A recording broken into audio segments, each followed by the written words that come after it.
पहुंच कर मुझे गले लगाएगा।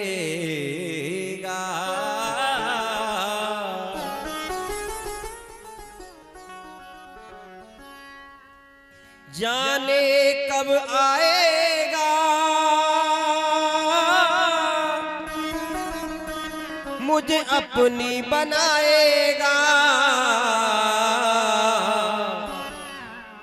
वो मेरे आंसू मेरे आंसू मेरे आंसू पहुंच कर मुझे गले लगाएगा। मेरे आंसू पहुंच कर मुझे गले लगाएगा। कब आएगा मेरा सांवरिया, कब आएगा मेरा सांवरिया।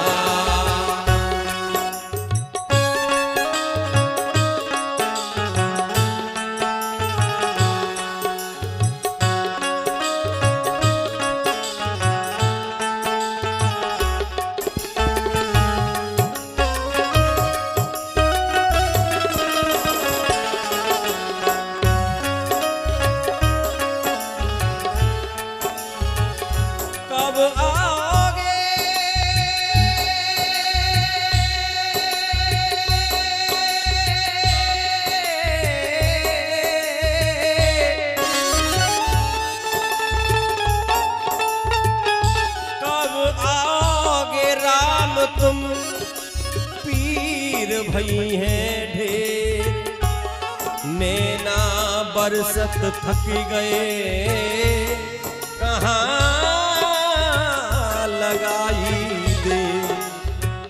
बनो ना कठोर प्यारे, दया से भी काम लो।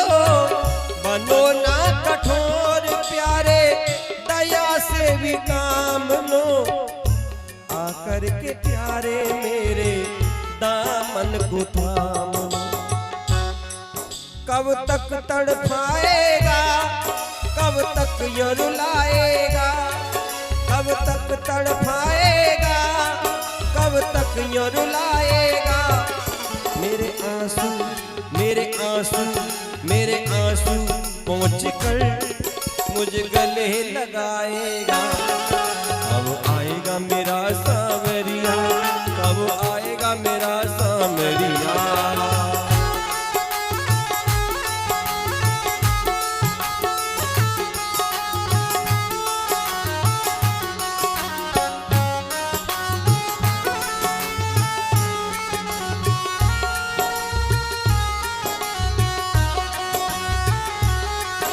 ऐसी पुकार चल ही रही थी। और भैया हृदय की पुकार होती है ना, हमने कल कहा था ना, आएगा मेरा सामरा दिल से बुला के देख। और पुकार चल रही थी और देखती हैं वो ग्राम बदूटी, आंखों में आंसू बह रहे हैं। आंखों से साफ साफ नहीं दिख रहा, धुंधला धुंधला सा दिख रहा था। और छोटे छोटे बच्चे दिख रहे हैं। और देखा कि ये कौन, ऐसा लग रहा है हमारे प्रभु आ गए हैं। और जैसे ही नजदीक में पहुंचे, तुरंत लेकर के भगवान से बात ना कर रही, ग्राम बदूटियों ने अपने छोटे छोटे बच्चे अपनी गोद में लेकर के उठा लिया और प्रेम करने लगी, चूमने लगी, धन्यवाद दे रही है। बेटा आज तुमने वो काम किया है। गुरु गोविंद दोनों खड़े, कौन सा काम?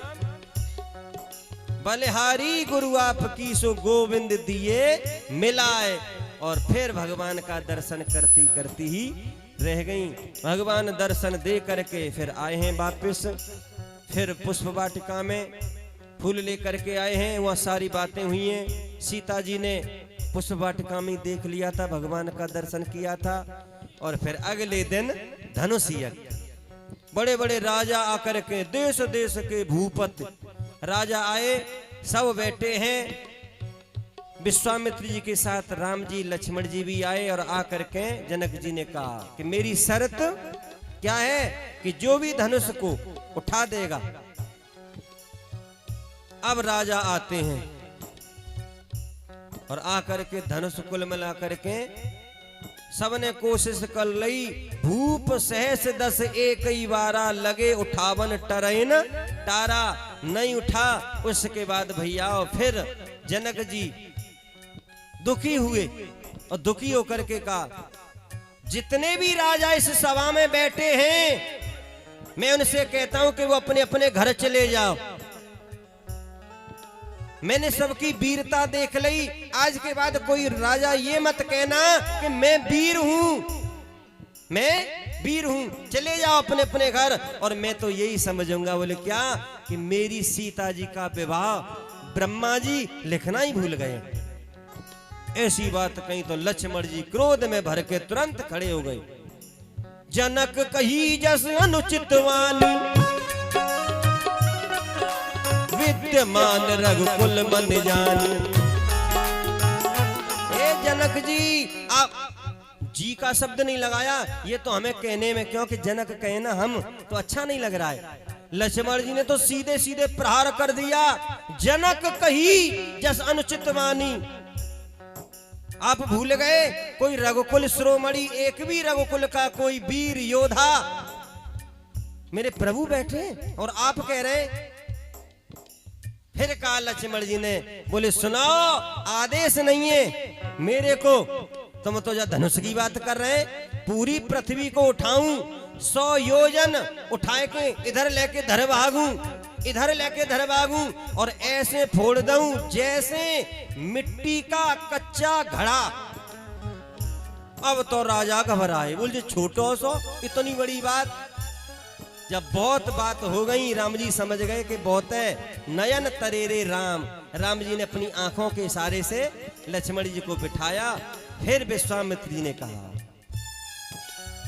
उठहु राम भंजहु भव चापा, मेटहु तात जनक परताप। गुरु ही प्रणाम मन मन कीना, अति लाघव उठाई धनु लीना। लेकिन एक गड़बड़ी है गई, लेत चढ़ावत खेचत गाड़े, काऊ न लखा देखी सब ठाड़े। राम जी को धनुष के पास देखा और धनुष कब टूट गो, कोने तोड़ दो, ये किसी ने नहीं देखा। काऊ ने लखा देख सब ठाड़े। और भैया